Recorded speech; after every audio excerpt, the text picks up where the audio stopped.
మనం ప్రతి విషయంలో కూడా దేవుడు అనేకమైన సందర్భాల్లో మనకు తెలియపరుస్తూ మనకు విజయాన్ని ఇవ్వడానికి కానీ జయాన్ని ఇవ్వడానికి కానీ ప్రభు ఇష్టపడతా ఉంటుంటాడు. ఆయన బిడ్డలకి ఎప్పుడు కూడా కొదువు చేయడానికి ఆయన ఇష్టపడ్డాడు. కొదువు చేయకుండా ఉండలేడు ఆయన. ప్రతి దాంట్లో ఆయన కృప చూపించి ఏ ఆపద, ఎటువంటి కీడు జరగకుండా ఆ ఆపదలో నుంచి, ఆ కీడులో నుంచి విడిపించగలిగిన సమర్థత కలిగిన వాడే మన ప్రభు అయిన యేసుక్రీస్తు. అందుకే ఆ దేవాది దేవుని యొక్క సన్నిధానంలో మనం ప్రతి విషయమందు వెనుక తిరగక దేవుణ్ణి ఆరాధించే భక్తులుగా మనం ఉండాలని ప్రభువు తెలియపరుస్తున్నాడు. పోయిన ఆదివారం రోజున దేవుడు ఏం మాట్లాడాడు? ఎంతమంది గుర్తుంది? దేవునికి స్తోత్రం. ప్రభు మిమ్మల్ని దీవించిన గాక. అయితే నేను ఈరోజు కొంచెం ఎక్కువసేపు నిలబడలేను. తొందరగా 2-3 రెఫరెన్స్ మీకు అందించి నేను మీకు తెలియపరచాలని అనుకుంటున్నాను. ఈరోజు వర్తమానంలోకి మనం వెళ్దాం. కీర్తనలు పుస్తకంలో 91వ కీర్తనలో ఒక 4 సందర్భాలు మీకు రెఫరెన్స్ ఇచ్చి నేను అక్కడక్కడ కొంచెం తెలియపరిచి వెళ్తాను. మీరు బాగా అర్థం చేసుకోవాలని మనం చేస్తున్నాను. కీర్తన 91:10 భక్తుడు మనతో మాట్లాడుతున్న మాట ఏమిటో చూద్దాం. నీకు అపాయమేమీ రాదు, చాలు తల్లి. చూడండి, ఇక్కడ దేవుడు మనకి ఏం చేస్తున్నాడంటే భరవాసిస్తున్నాడు. భరవాసిస్తూ ఏం చెబుతున్నాడు అక్కడంటే అభయం ఇస్తున్నాడు. నేనున్నాను నీకు ఇక్కడ కూర్చున్నట్టు వాళ్ళందరితో దేవుడు చెప్తున్నట్టు సందర్భం ఏమిటంటే, నేను ఇక్కడ ఉన్నాను, మీకు నేను అభయ హస్తాన్ని ఇస్తున్నాను. నేను ఇక్కడ మీరు భయపడాల్సిన అవసరం లేదు. ఏ విషయంలో భయపడాలి, ఏ విషయంలో భయపడకూడదు అంటున్నాడంటే, ఇక్కడ మీకు కలుగుతున్న అన్ని విషయాలలో నుంచి కూడా మీరు భయపడాల్సిన అవసరం లేదని చెప్తున్నాడు ఇక్కడ. అందుకు ఇక్కడ దేవుడు చెబుతున్నట్టు ఈ సందర్భాన్ని అపాయమేమియో రాదు మన జీవితానికి. ఒకవేళ అపాయం వచ్చినా కూడా ఆ అపాయాల నుంచి కూడా భక్తులు చాలా మంది తప్పించబడ్డారు. ఆ అపాయాల నుంచి కూడా భక్తులు చాలా మంది తప్పించబడ్డారు. ఫర్ ఎగ్జాంపుల్, ఇప్పుడు పేతురు గారు ఎక్కడున్నారు? తీసుకెళ్లి చెరసాల్లో వేయబడ్డారు. చెరసాల్లో వేయబడిన తర్వాత సంఘం అంతా ఏం చేసింది? ప్రార్థించింది. ఎప్పుడైతే సంఘం అంతా ప్రార్థించిందో ఆ ప్రార్థనకి చెరసాల ఏమైపోయింది? పునాదులు వణికినట్లుగా మనకు తెలుస్తూ ఉంది. అయితే అక్కడ చెరసాలలో ఉన్నట్టు ఆ వ్యక్తి అక్కడ అతనికి అపాయం వచ్చినప్పటికీ అతని అపాయాల్లో నుంచి కూడా దేవుడు అతన్ని ఏం చేశాడు? చెరసాల్లో నుంచి బయటికి దేవుడు తీసుకుని వచ్చినట్టుగా మనం చూస్తున్నాం. మరి అంతేకాదు, దానియేలు గారిని కూడా మనం చూసుకున్నట్లుగానైతే దానియేలు గారిని కూడా సింహాల బోనులో వేశారు. బోనులో వేసినప్పటికీ దానియేలు ఏమైనా మరణించాడా? లేదు. ఎందుకు మరణించలేదు అని అంటే, ఇక్కడ అభయం అనే హస్తాన్ని దేవుడు మనకి ఉంచుతూ ఉన్నాడు.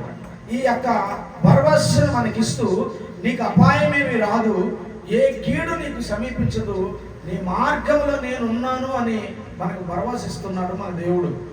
ప్రతి క్రైస్తవురాలు నేర్చుకోవాల్సింది ఏంటంటే, నా పక్షముగా ఆయన ఉన్నాడు, ఆయన నన్ను ఏ రకంగా కాపాడగలడు, ఏ రకంగా ఆయన నన్ను నడిపించగలడు, ఏ రకంగా నన్ను ఆయన విడిపించగలడు అనే సందర్భాన్ని నేను గుర్తించి ఆ రకమైన ప్రార్థన మనం చేయగలిగినప్పుడు మన దేవుడు ఇమ్మానుయేలు దేవుడు. హల్లెలూయా.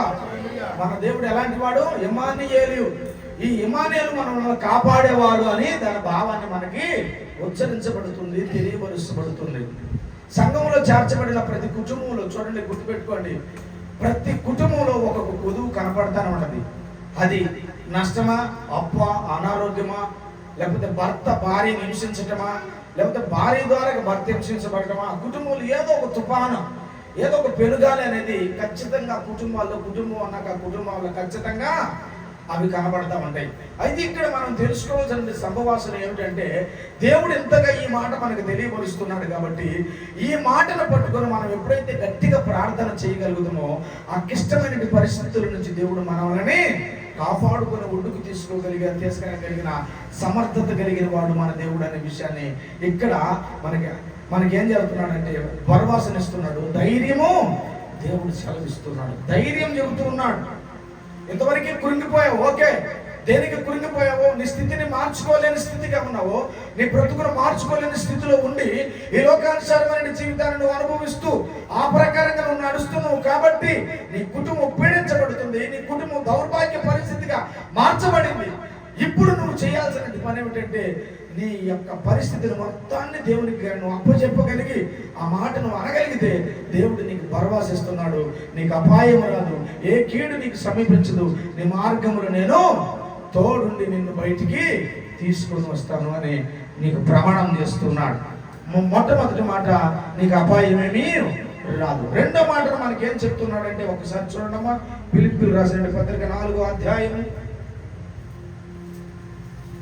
10వ వచనం ఒకసారి చూడు తల్లి. అక్కడ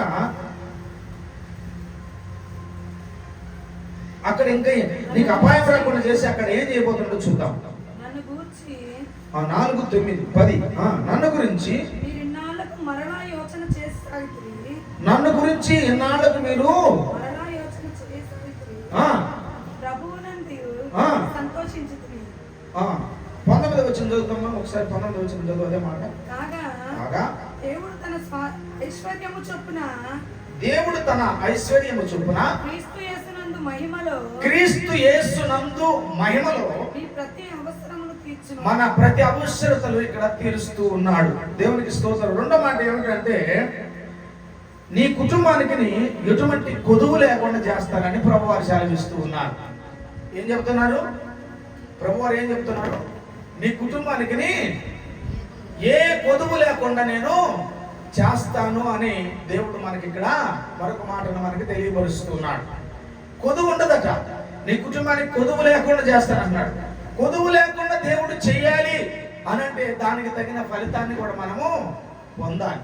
దానికి తగిన ఫలితం మనం పొందాలి అంటే ప్రార్థన పరులుగా మనం ఆ విషయాన్ని బట్టి కూడా మనము ప్రార్థన చేయాలి. ఇమ్మానుయేలు దేవుడు, ఈ దేవుడు మనల్ని కాపాడేవాడు కనుక ఈ కాపాడేవాడు మనల్ని మొట్టమొదటి ఏమి మనల్ని సూచిస్తుందంటే అపాయం రాకుండా మనకి మొట్టమొదటి చేస్తున్నాడు.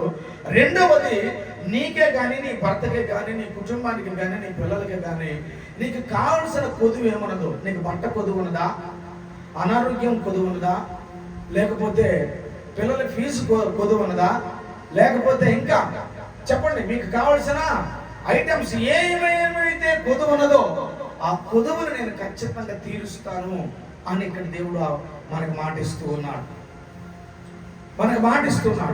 కానీ ఇక్కడ నువ్వు అపాయం నుంచి తప్పించబడాలి అన్నా, ఇక్కడ నువ్వు నీ కుటుంబం ఏ కొదువు లేకుండా ఉండాలన్నా ఫస్ట్ క్లారిటీ దేవునికి ప్రార్థన పరులుగా మనం కనబడాలి. ఇక్కడ ఎప్పుడైతే ప్రార్థన పరులాగా మనం కనబడగలుగుతామో అప్పుడు దేవుడు మనకి కొదువు లేకుండా చేస్తాడు.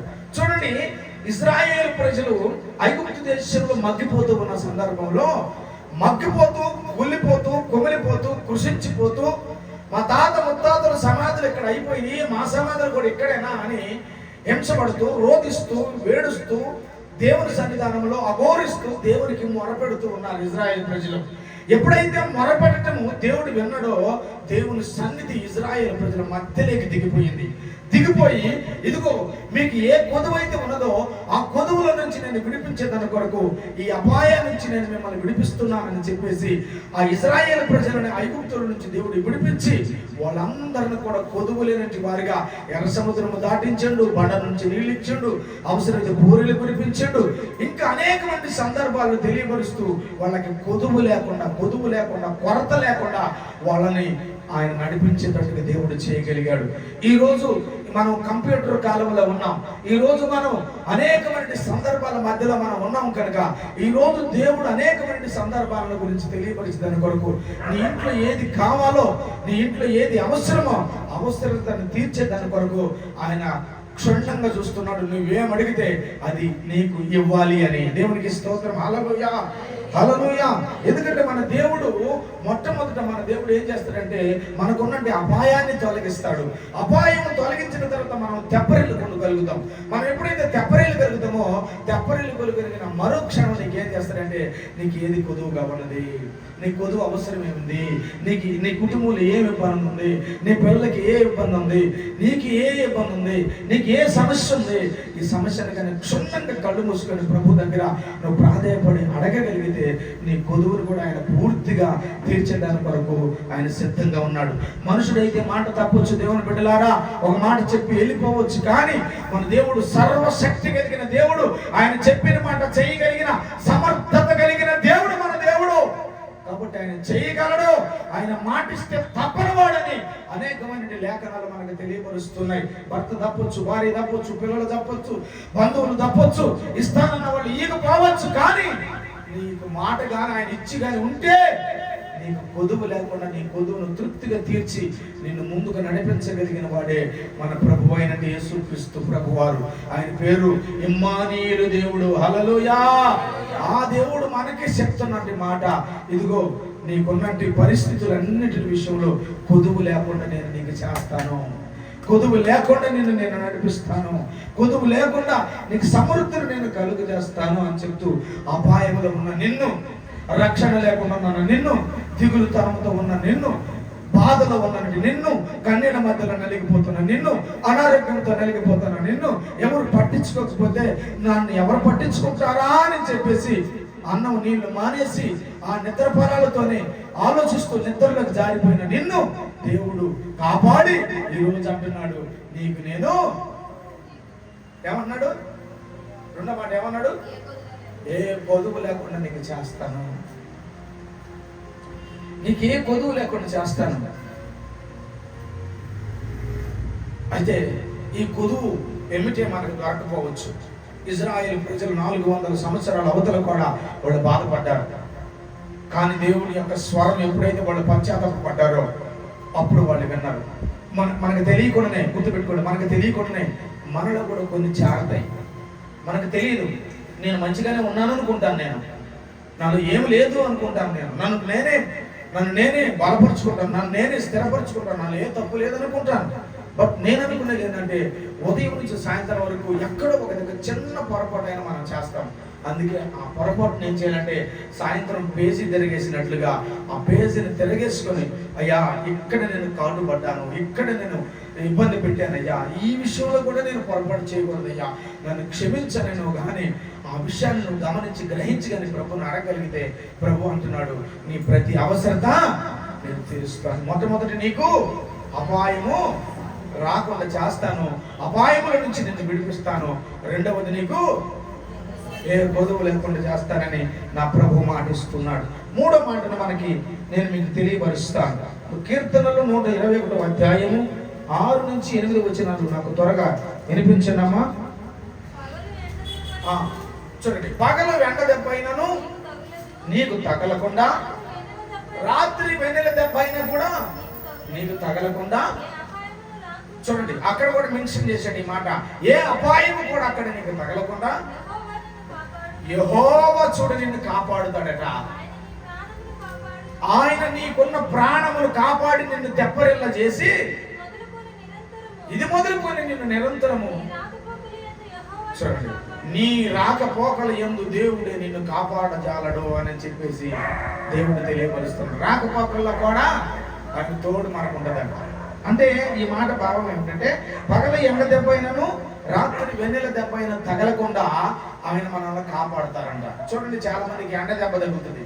ఎండబెట్ట తగ్గలంగానే మధ్యాహ్నం 1 గంటప్పుడు 12 గంటలప్పుడు ఏం చేస్తారు, ఎండబెట్ట తీపించుకుంటారు. చాలా మంది తీపించుకుంటారు కదా, అంటే శరీరం మలిచిపోతుంది, జ్వరంతో నింపబడుతుంది.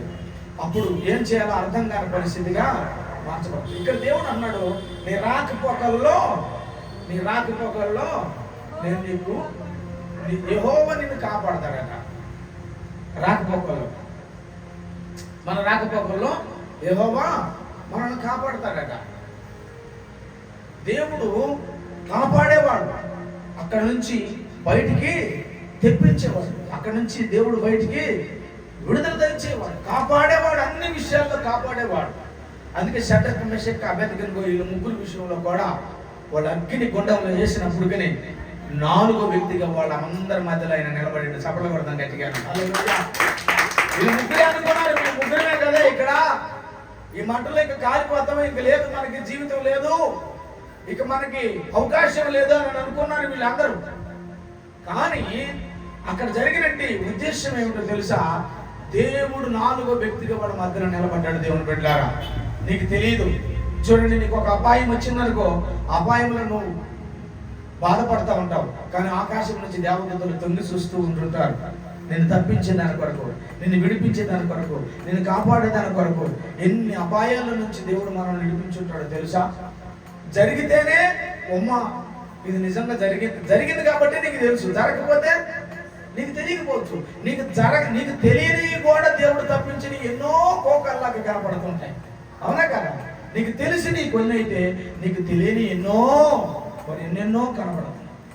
ఎక్కడి నుంచి కాపాడతాడో తెలియదు. భర్త నుంచి కాపాడగలడు, భార్య నుంచి కాపాడగలడు, పిల్లల నుంచి కూడా కాపాడగలడు. ఎంత భయంకరమైన పరిస్థితుల నుంచి కూడా నీ ప్రార్థన అనేది ఎప్పుడైతే దేవుని దగ్గరికి చేరేటట్టుగా నీ హృదయం కనపడుతుందో అప్పుడు దేవుడు నిన్ను పగలగలుగుతున్నది, ఎండ దెబ్బైనా, రాత్రి కలుగుతున్న వెన్నెల దెబ్బైనా, నువ్వు వెళుతున్న మార్గమైనా, నీ స్థితిగతులైనా, నీ పరిస్థితులైనా, నీకు అనుకూలత లేని అయినా వాటన్నిటిలో నుంచి దేవుడు ప్రోత్సహించి భుజము తట్టి వెన్ను తట్టి నేనున్నాను పదా అని చెప్పేసి ముందుకు నడిపించగలిగిన దేవుడే మన ప్రభు అయిన యేసుక్రీస్తు. మీకు తెలుసు, ఎన్నోసార్లు మీరు విన్నారు, శిష్యులందరూ కూడా సముద్రంలో వెళుతూ ఉన్నప్పుడు యేసుక్రీస్తు ప్రభు వారు మరి అవతలికి వెళ్ళినప్పుడు ఈ శిష్యులందరూ కూడా ఆ నదిలో, ఆ సముద్రంలో వెళ్తున్నప్పుడు గాలి తుఫానులు కూడా కొట్టుకుపోతున్నప్పుడు ఆ అలల చేత, ఆ తుఫాను చేత, ఆ గాలి చేత పడవ అల్లకొల్లరు వాలిపోతున్నప్పుడు వాళ్ళు ఏం చేయాలో అర్థం కాని పరిస్థితుల్లో, దిక్కుదేని పరిస్థితుల మధ్యలో వాళ్ళు ఉన్నప్పుడు యేసుక్రీస్తు ప్రభు వారు సముద్రం మీద నడుచుకుంటూ వచ్చారు. కారణం ఏమిటి? వాళ్ళ పరిస్థితి బాగలేదు. కారణం ఏమిటి? వాళ్ళు ఇబ్బందులు ఉన్నారు. కారణం ఏమిటి? వాళ్ళు ఇబ్బందుల మధ్యలో నలిగిపోతున్నారు కనుక వాళ్ళని తప్పించే దాని వరకు మన ప్రభు నేను ముందెళ్ళాను కదా, వాళ్ళే వస్తారులే, వాళ్ళకి ముందే పంపించాను కదా, వాళ్ళే వస్తారులే అని అనుకోలేదు. కానీ దేవుని బిడ్డలారా, వీళ్ళు ఎక్కడో చిక్కుపడ్డారన్న విషయాన్ని గుర్తుపెట్టుకొని ఆయన సముద్రం మీద నడిచి వాళ్ళ దగ్గరికి వచ్చి వాళ్ళని కాపాడాడు. హల్లెలూయా.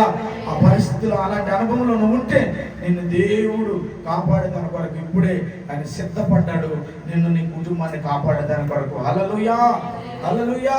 కాబట్టి నువ్వు ఏ అపాయంలో ఉన్నావో, ఎలాంటి ఇబ్బందుల మధ్యలో ఉన్నావో నాకు తెలియదు, కానీ ఆ అపాయాల మధ్యలో నేను దేవుడు కాపాడుతాడు, లేదా దానికి సంబంధించిన బలాన్ని దేవుడు నీకు ఇస్తాడు. చూడండి, అపాయాల మధ్యలో ఉన్నట్టు దావీదు విషయంలో సింహం వచ్చినప్పుడు సింహం మీద పోరాడే యుద్ధాన్ని, పోరాడే శక్తిని దావీదుకి దేవుడు ఇచ్చాడు బిడ్డ.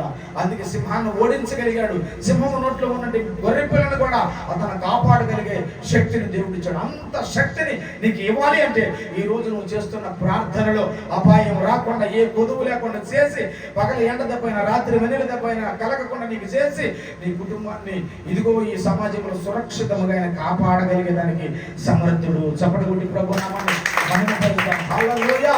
సురక్షితంగా ఆయన కాపాడగలిగేవాడు, సురక్షితంగా కాపాడి నీకు జయాన్ని ఇవ్వగలిగిన వాడు, సురక్షితంగా కాపాడి నీకు నెమ్మదిని ఇవ్వగలిగిన వాడు. నువ్వు చేయాల్సింది ఒక్కటే, అది ప్రార్థన. దానికంటే ఒక టైం లేదు. పొద్దున్నే చేయాలంటూ లేదు, మధ్యాహ్నం చేయాలంటూ లేదు, సాయంత్రం చేయాలంటూ లేదు, కానీ ఎనీ టైం, ఎప్పుడైనా సరే 5 నిమిషాలు కుదిరినా నీ హృదయపూర్వకంగా ప్రభువాని ఒక కన్నీటి చుక్కగానే నువ్వు విడవగలిగితే మనుషుడు హృదయమైన కరకపోవచ్చు, కానీ ఆ జాలి కలిగిన దేవుని యొక్క హృదయము కరిగిపోతుందట. ఆ జాలి కలిగిన దేవుని యొక్క హృదయము కరిగిపోతుందట. అందుకే ఎన్నిసార్లు చెప్పినా డాక్టర్లు 4 వద్దు తీసుకొని పోమని చెప్పినప్పుడు నిజంగా మేము తలడెళ్ళిపోయిన సమయం, ఆ సందర్భం ఏం చేయాలో అర్థం కాల. ఎప్పుడైతే పాస్టర్ నేనిద్దరం కలిసి ఏడ్చామో, మీరు నమ్ముతున్నారు నమ్మరో కానీ అదే నా కళ్ళ ముందు ఇప్పుడుకి మెదలాడుతూనే ఉన్నది. ఇప్పుడు నిన్న మొన్న జరిగినట్లుగానే నాకు ఉన్నది. మేము ఏడ్చిన ఏడుపు ఏ మనుషుడు మా మన మీద జాలి చూపించలేదు, కానీ దేవాది దేవుని యొక్క శక్తి ఆ బిల్డింగ్ మీదకి దిగి వచ్చి ఒక సేవకుని రూపకంగా మా దగ్గరికి వచ్చి నా కుమారుని యొక్క గదిలోకి వెళ్ళి వాడిని తాకి వచ్చి మమ్మల్ని పలకరించి వెళ్ళింది. చెప్పడం అప్పటి వరకు మేము చేయలేము, మా వల్ల కాదని చెప్పారు వాళ్ళు. మా వల్ల కాదని చెప్పారు, తీసుకొని వెళ్ళమని చెప్పారు. కానీ ఎప్పుడైతే దూతలాగా దేవుని సేవకుడు వచ్చి మమ్మల్ని ఒకసారి మా కన్నీళ్ళ వైపు, మా బిక్కుబిక్కుమంటున్న మా ముఖం వైపు చూసి, ఏం చేయాలో అర్థం కాని మా ముఖం చూసి అలాగ గదిలోకి వెళ్ళి వాడిని అలాగ తాకి ఎప్పుడైతే వచ్చాడో దేవుడు అద్భుతమైన కార్యం ఎప్పుడైతే జరిగిందో, ఇక డాక్టర్లు మరలా ట్రీట్మెంట్ చేయడం మొదలు పెట్టారు. దేవుని పెట్టారు. చూడండి, నేను అడుగుతున్న సందర్భం ఏమిటంటే, పగలు ఎండ దెబ్బైనను రాత్రి ఎన్నెల దెబ్బలైనను తగలకుండా చేయగలిగిన దేవుడు ప్రాణమును కాపాడలేడా? ఎస్, ఆయన కాపాడగలిగే సమర్థుడు, కాపాడగలిగే సమర్థుడు. అందుకే నీకు అపాయం రాకుండా చేసి, ఏ ఆటంకం లేకుండా చేసి, నీకు కొదువు లేకుండా నీ కుటుంబంలో నింపి, ఆ తర్వాత పగల ఎండ దెబ్బైనా రాత్రి వెన్నెల దెబ్బైనా తగలకుండా నీకు నీ కుటుంబానికి దేవుని యొక్క ప్రొటెక్షన్, దేవుని యొక్క కాపుదల నీ ఇంటి మీద అలాగా గుడారాన్ని కప్పి వేయగలడంట ఆయన. హల్లెలూయా. లేకపోతే మధ్యరాత్రిలో లేచి హాస్పిటల్కి తీసుకొని వెళ్తారు. చూడండి, చాలా మంది మీరు గమనించారో లేదో, ఎక్కువ శాతం హాస్పిటల్కి రాత్రుల్లోనే తీసుకెళ్తారు. ఆ టైం పోతే ఇప్పుడే డాక్టర్ లేడు, వెళ్ళిపోయిందని చెప్తారు. చూడండి పరిస్థితి. వాడు పెట్టే రోగం పక్కన పెట్టొచ్చుగా, పెట్టడు వాడు, ఎందుకంటే తొందరగా పోతానని. అంటే ఈ మధ్యలో మనం నలిగిపోవాలని వాడు ఆలోచన. కాబట్టి ఇక్కడ దేవుడు మనకు చెబుతున్న సందర్భం ఏమిటయ్యా అంటే, పగల ఎండ దెబ్బైన రాత్రి వెన్నెల దెబ్బైన తగలకుండా చేయగలడు. ఆయన అది చెయ్యాలి అంటే నువ్వు కలిగి ఉండాల్సిన మోకరింపు ప్రార్థన. ఎప్పుడైతే ఈ అనుభవాన్ని మనం కలిగి ఉంటామో, ఎప్పుడైతే ఈ అనుభవాన్ని మనం చేస్తామో, ఆ అనుభవంలో నుంచి దేవుడు మనకి కార్యాన్ని చేయగలిగే దానికి ఒక గొప్ప శక్తితో కూడినట్టు ఆత్మ సంబంధమైన విశ్వాసాన్ని మన హృదయములు పెట్టి మనల్ని పెంపు చేసి, నేనున్నాను అనే ధైర్యాన్ని మనకి దేవుడు తెలియపరుస్తాడు. మన దేవుళ్ళు ఉన్నట్టు గొప్ప క్వాలిటీస్ అయి.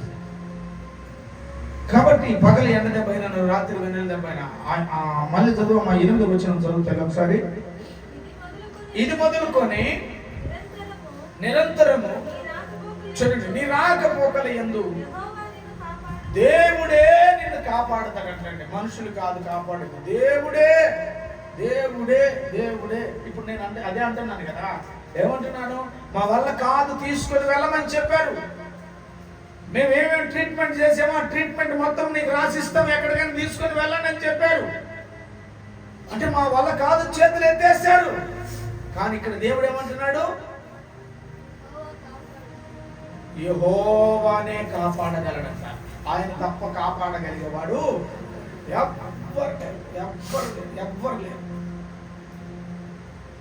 ఎవరు లేరు. మనల్ని కాపాడగలిగేవాడు ఆయనే. కాబట్టి మనం ఆధారపడాల్సింది ఎవరి మీద? ఎవరి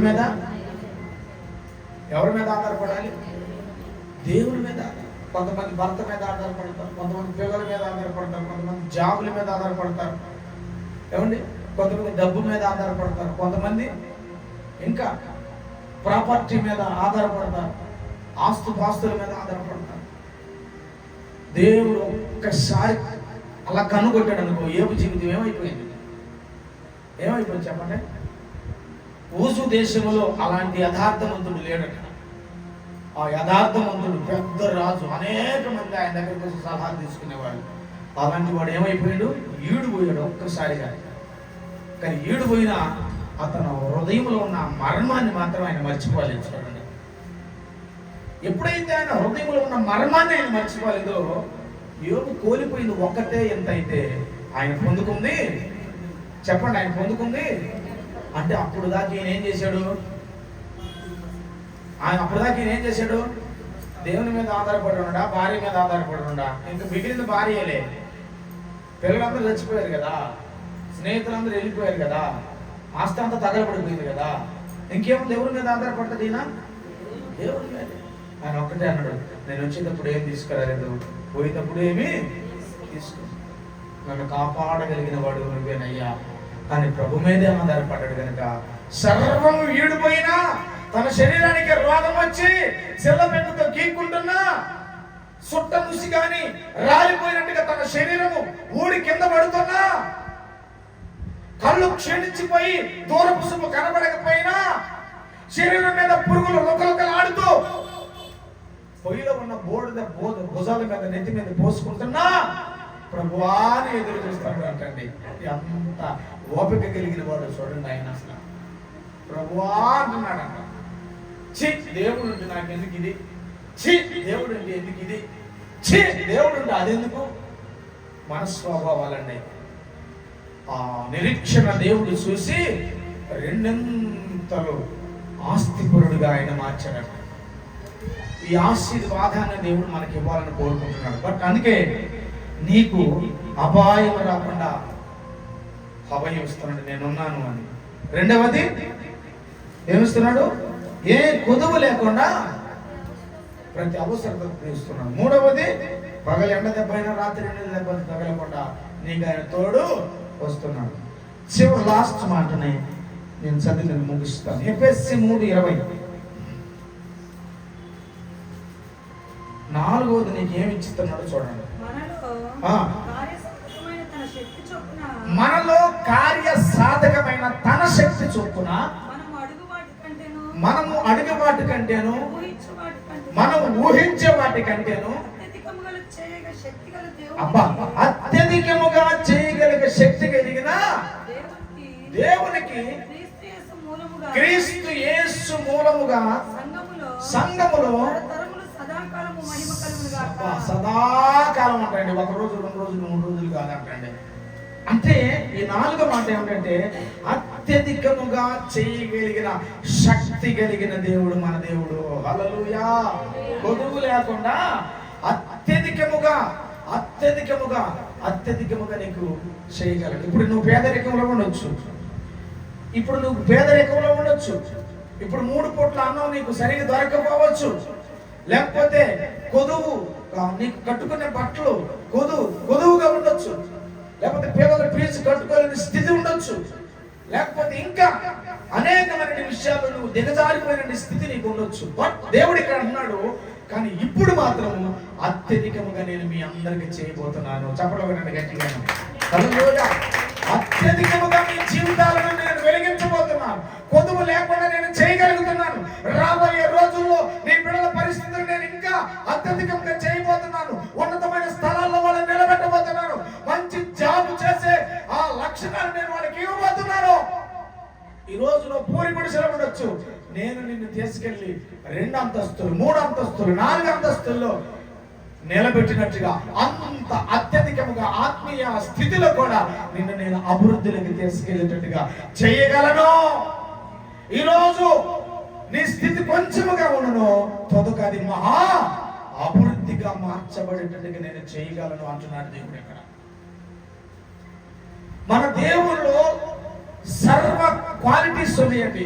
ఏమైనా చేయగలడు ఆయన. ఎందుకంటే మొత్తం ఆయన చేతుల్లోనే ఉన్నాయి, మొత్తం సర్వం ఆయన చేతుల్లోనే. ఇప్పుడు మన దేశానికి ప్రధానమంత్రి ఎవరు? ఆయనకి ఇష్టం ఉందా లేదా? ఆయనకి ఏమైంది చేయాలని ఆయనకి ఇష్టం ఉందా లేదా? చెప్పండి. ఏమైంది చేయగలడు ఆయన? ఒక కేసు విషయంలో మాఫీ చేయొచ్చు, ఒక తలుసుకుంటే ఆ కేసులు పెద్దది కూడా చేయొచ్చు. ఆయన చేతులు అన్నీ ఉన్నాయి. అయితే దేవుడు కూడా ఆయన పట్ల ఉన్న మన జీవితాన్ని కూడా ఆయన ఏ స్థాయికైనా తీసుకొని వెళ్ళవచ్చు, ఏ స్థితిలో అయినా నేను నిలబెట్టచ్చు. అది మాత్రం దేవుడు మాత్రమే చేయగలడు, అది ఆయనకి మాత్రమే సాధ్యం. అందుకే అసాధ్యమైనది ఏది కూడా ఆయనకి లేదు. సమస్తము కూడా ఆయనకి సాధ్యమే. ఏమైనా ఆయన చేయగలడు. ఏది చేయగలిగిన దానికైనా ఆయన సమర్థుడు సమర్థుడు సమర్థుడు అని దేవుడు వాక్యం సెలవిస్తుంది. చేయగలిగితే ఆయనే చెయ్యాలి. అందుకే పాపి అయినటువంటి ఒక ఆమె మోషే ధర్మశాస్త్రం ప్రకారంగా ఒకరికి పట్టబడ్డప్పుడు వాళ్ళందరూ కలిసి రాళ్ళతో కొట్టి చంపుదామని అనుకున్నప్పుడు ఆ చంపుదామని అనే ఆలోచనలతో ఒక ఆయన దగ్గరికి తీసుకొని వచ్చారు. ఆయన మన ప్రభు అయిన యేసుక్రీస్తు. వాళ్ళు వచ్చి చెబుతున్నారు, బోధకుడా, మోసే ధర్మశాస్త్రం ప్రకారంగా ఇదిగో ఈ స్త్రీ పొరపాటు చేసింది, తప్పు చేసింది, మా కంటికి కనబడింది. మోసే ధర్మశాస్త్ర ప్రకారంగా ఏమైనా రాళ్లతో కొట్టి చంపాలి, మరి నువ్వేమి చెప్తావు అని అడిగారు ప్రజలందరూ కూడా. ఎందుకు ఆయన ఏదో ఒక నిందేసి ఆయన కూడా రాళ్లతో కొట్టాలనే ప్లాన్లు.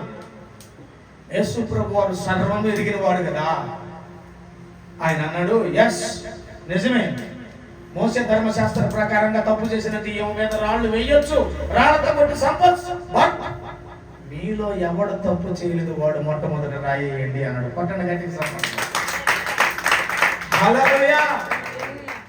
మీలో తప్పు చేయని వాడు ఎవడన్నాడో వాడు ఈమె మీద రాళ్ళేయని ఆయన ఏదో రాసుకుంటుంటే వాళ్ళని చూసి వాళ్ళ పాపాలు బయటపడి అక్కడి నుంచి అందరూ పారిపోయారు. అప్పుడు యేసుప్రభు అన్నాడు, అమ్మా ఎవరు నిన్ను కొట్టలేదా? చూడండి, ఆ పిలుపు ఎవరికన్నా ఉంటుందండి. అలాంటి పొరపాటు చేస్తున్నట్టు మనిషి మన కంటికి కనపడింది అనుకో, నిజం చెప్పండి, మనం ఏమనుకుంటాం? నిజం చెప్పుకున్నాం. ఎస్ కదా. ఆమె చూడు, అమ్మా ఎంత ప్రేమ చూడు. అందుకే అండి యేసు ప్రభు అంటే జోహార్. ఆయన్ని ఏ విధంగా కొలిసినా తప్పులేదు, ఈయన్ని ఏ విధంగా ఆరాధించిన తప్పులేదు. ఆయన అమ్మా నీ మీద ఎవరు రాయలేదా? అప్పుడు అమ్మన్నది, లేదు ప్రభు ఎవరైంది. అప్పుడు అన్నాడు యేసు ప్రభు వారు ఆ మాట అన్నాడు, ఎవరు రాలేదా? నేను కూడా నీ మీద ఈయన రాయి, నేను కూడా నీ మీద రాయను. ఒకవేళ రాయి వేయాలన్నా నిన్ను చంపాలన్నా అధికారం నాకు ఉన్నది. కారణం ఏమిటో తెలుసా? నేను పాపము లేని వాడిని కనుక ఏదైనా శిక్ష చేస్తే నేనే శిక్షించాలి నిన్ను. కానీ పాపము చేస్తున్నట్టు వాడిని చంపడానికి నేను రాలేదమ్మా, పాపిని పవిత్రపరచడానికి నేను వచ్చాను. కొట్టు చంపట్లేదు. ఇక మీదట నీవు తప్పు చేయకుండా పోమ్మా అని చెప్పేసి ఆమెను బలపరిచి పంపించినట్లుగా మనం చూస్తున్నాం. అదే ధర్మశాస్త్రం ఏం చెబుతుంది? రాళ్లతో కొట్టి చంపమంటుంది. అదే ధర్మశాస్త్రం ఏం చెబుతుంది? రాళ్లతో కొట్టి చంపండి అంటుంది. అనేక మంది కుశల ప్రశ్నలు వేస్తారు, రకరకాలమైన నిందలు వేస్తారు. నీది కూడా ఒక బ్రతికేనంటే మా మధ్యలో వచ్చి బ్రతుకుతున్నావు, నీలాంటిది మా మధ్యలో ఉండకూడదా అని మాట్లాడే వాళ్ళు ఎంతో మంది లేకపోలేదు ఈరోజు. బట్ మన తండ్రి అమ్మా అని మనసారి పిలిచాడు. ఈరోజు కూడా మనల్ని కూడా ఎందుకు పిలుస్తున్నాడు అంటే అత్యధికముగా మిమ్మల్ని అభివృద్ధి చేసేదాని కొరకు. అమ్మా ఇప్పటి వరకు మీరు పడిన పొరపాట్లని నేను చూశాను, ఇక మీదట నేను మిమ్మల్ని అత్యధికముగా చేయబోతున్నాను. కొట్టండి గట్టిగా చప్పట్లు. హల్లెలూయా, హల్లెలూయా. అత్యధికమైన కార్యాలను దేవుడు మనకి చేయటానికి ఇష్టపడుతూ ఉన్నాడు. కాబట్టి మన దేవుడు అత్యధికముగా దీవించగలిగిన దేవుడని ఆ మాట మనకి తెలియపరుస్తుంది. బట్ ఒకటి అపాయం ఏమీ రాదు. అంటే మనకి ఏమి ఇస్తున్నాడు? ఆయన అభయాస్తం ఇస్తున్నాడు మనల్ని కాపాడేదాని కొరకు. రెండవది ఎటువంటి కొదువు లేకుండా మనకి చేస్తున్నాడు. మూడవది మన రాకపోకల్లో కానీ పగల ఎండ దెబ్బైనాను రాత్రి వేళ దెబ్బైనా తగలకుండా ఆయన చేయబోతున్నాడు. నాలుగవది అత్యధికముగా మన జీవితాలను ఆశీర్వదించడానికి ఆయన కొదువు లేనటువంటి కార్యాలు మన పట్ల చేయబోతున్నాడు. హల్లెలూయా. కాబట్టి ఈ 4 ఆశీర్వాదాలు మనకి కావాలి అంటే మనం కలిగి ఉండవలసింది ఏంటంటే ప్రార్థన. ఈ ప్రార్థన మనం కానీ మంచి ప్రార్థన కానీ మనం కానీ చేయగలిగితే ఈ 4 ఆశీర్వాదాలు ఎవరియో కాదు. నీ దగ్గర నుంచి నేను గుంజుకోవటం, నా దగ్గర నుంచి నువ్వు లాక్కోవటం కాదు, కానీ ఈ ప్రార్థనలన్నీ కూడా మనకి వర్తించి మన కుటుంబాల దేవుడు అత్యధికముగా ఆశీర్వాదకరంగా ముందుకు నడిపించును గాక. ఈ మాటలు దేవుడు దీవించి ఆశీర్వాదకరంగా నడిపించును గాక. ఆమేన్. హల్లెలూయా.